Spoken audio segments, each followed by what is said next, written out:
Hello po sa inyong lahat mga ka-crypto. Ako po si Pinoy Crypto Trader at sa video na ito ay atin pong pag-uusapan ang tungkol sa balitang ito kay Bitcoin. Kung saan ang sabi po rito ay Bitcoin or BTC outranks silver as second largest commodity ETF. Yan ang ibig pong sabihin ay nahigitan daw po ni Bitcoin or BTC ang silver. Yan bilang isa na po ang pumapangalawa ngayon na pinakamalaking commodity ETF. Kaya ayan, isa po itong malaking achievements para kay Bitcoin. At ayan, bago po tayo magpatuloy ay nais ko lamang po munang bigyang linaw ang aking disclaimer kung saan ang nilalaman po ng video na ito ay hindi po ito isang financial advice. For education and information purposes lamang po ang layunin nito. Maliban po dito ay nais ko na rin pong magbigay babala na wala pong kahit anumang group chat ang Pinoy Crypto Trader.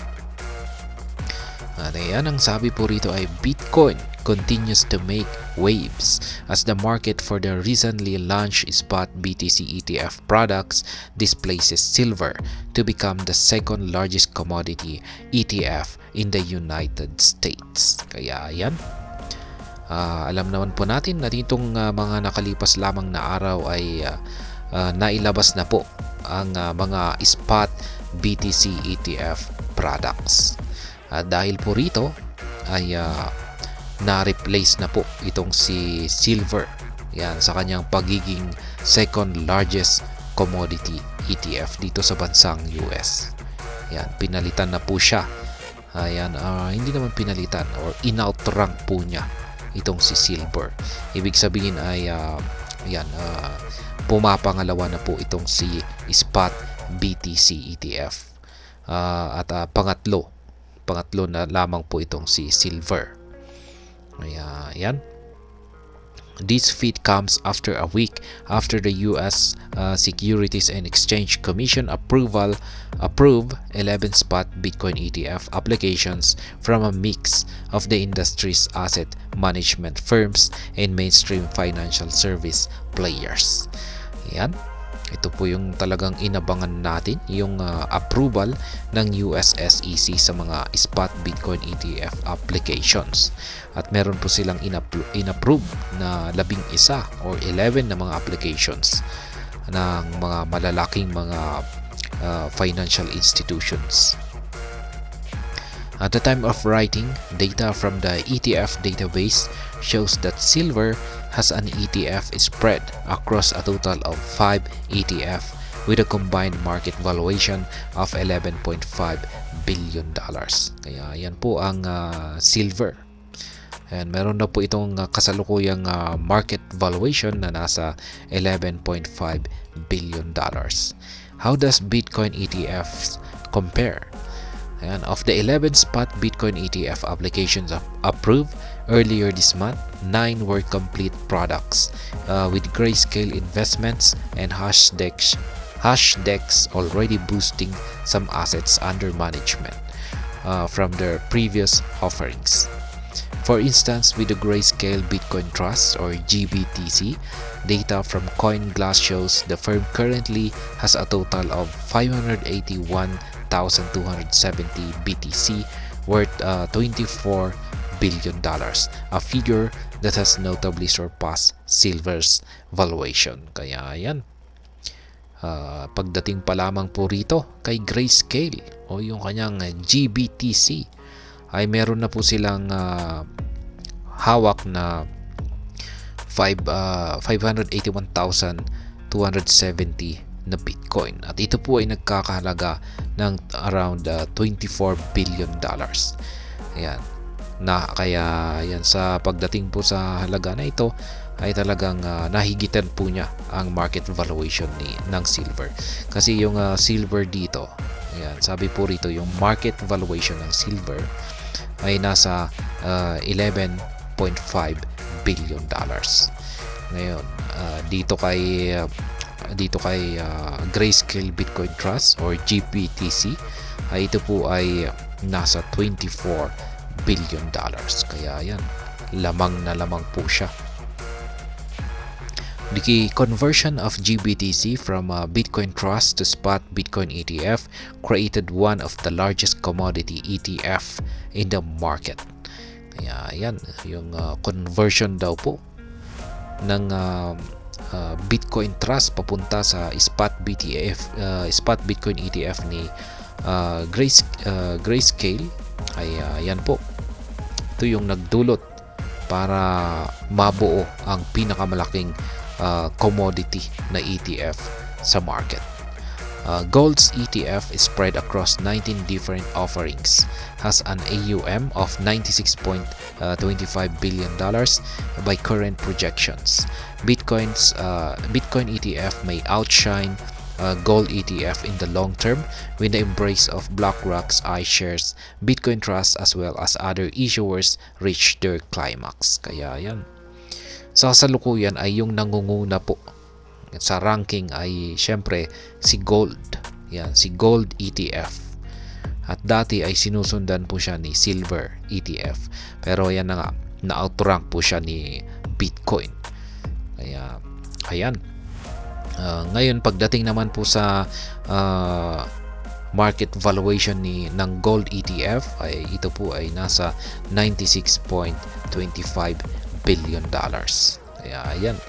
Malaki na rin po yung lamang or difference dito sa $24 billion ng GBTC. Yan. Pero ayon po rito ay hindi raw po magtatagal ay maaaring i-outrank or higitan ni Bitcoin.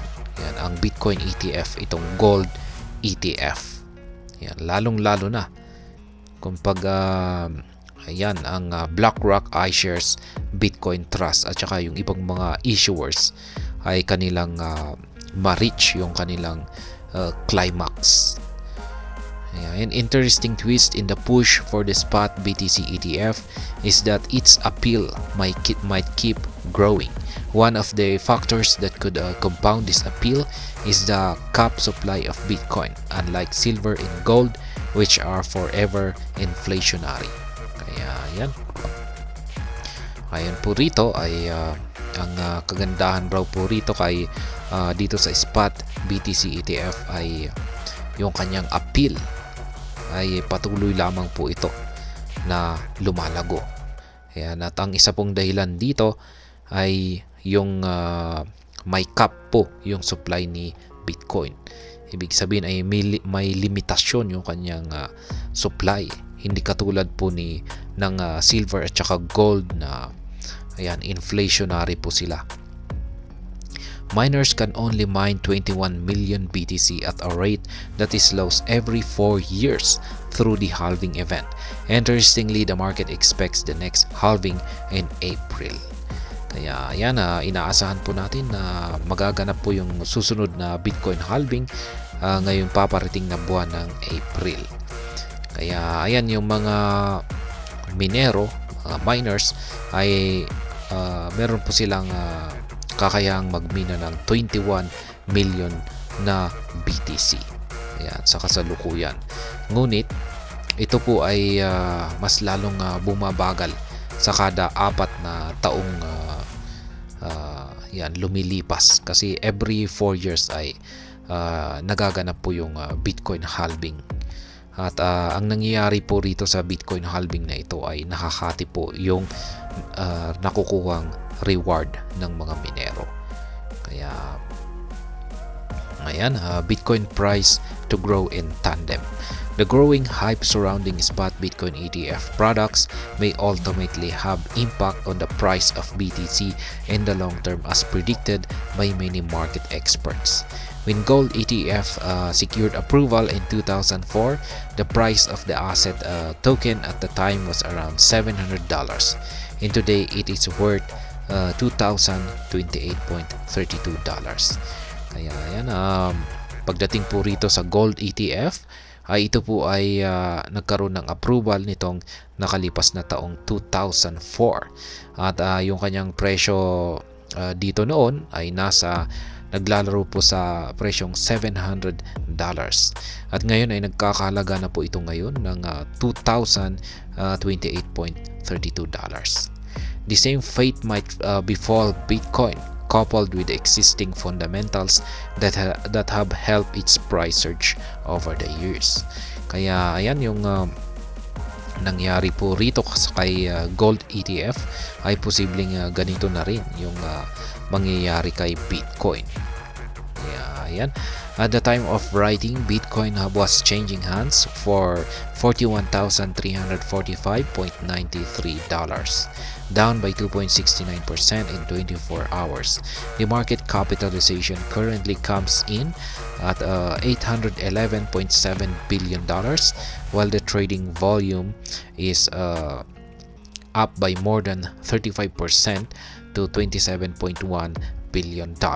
Kaya yan po yung kasalukuyang kalagayan ng market ni Bitcoin. Ito po ay bahagyang bumagsak ng 2.69% sa presyong $41,345.93 nitong nakalipas na 24 oras. Kaya yan pong muli ang nilalaman ng balita na ito. Si Bitcoin or BTC ay nahigitan po niya sa ranking itong si silver, at ngayon ay siya na nga po ang pumapangalawa bilang pinakamalaking commodity ETF. Siyempre ay ang nangunguna pa rin ay ang gold ETF, at ngayon ay sinusundan po ito ngayon ni Bitcoin. Kaya ibig sabihin ay pangatlo na po si silver. At ayan, hanggang dito na lamang po tayo sa video na ito. Sana po ay inyong nagustuhan ang aking paliwanag dito. Kung inyo po itong nagustuhan ay pakiclick lamang po ang like button nito. Para naman po sa mga bago lamang dito, kayo po ay aking inaanyayahan para mag-subscribe.